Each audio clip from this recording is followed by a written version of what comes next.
What is a high water mark? A high water mark is a financial term used to describe the peak performance of an account or investment. Borrowing the term from the terminology of flooding, a high water mark is often used to determine the pay structure and bonuses for financial managers. It is important to understand how high water mark theory is applied to be sure that a financial manager is getting paid based on real performance. The term comes from the measurements of flooding water. A watermark indicated the highest point at which physical evidence such as staining or a sudden change in vegetation showed that water had risen. By finding the highest watermark, the exact height of a previous flood could be determined. Generally, the term is used to describe the previous high-performance peak of an account. For instance, if an investment account was worth $50 and rose to $75 over the course of a year, the high water mark will then be $75 and the financial manager might be awarded performance bonuses on the $25 increase from the previous standard. In the next year, if the account value dropped to $70, no bonus could be awarded for performance.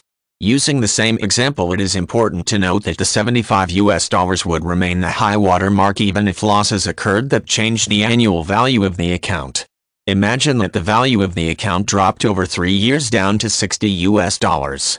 In the fourth year, if the value rose to $80, the performance bonus would only include the $5 increase from the old high mark to the new one, not the $20 increase from the lower annual value to the new watermark.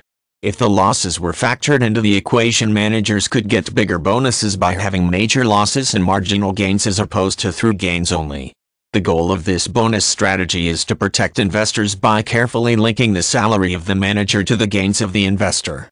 By doing so, managers have a vested interest in the performance of the account since their bonuses are attached to their performance. Using high water marks instead of basing bonuses on simple annual gains prevents managers from collecting extra money on accounts that have lost money overall. As long as the account remains below the water mark, it has technically not made any money even if gains have been made since the previous year.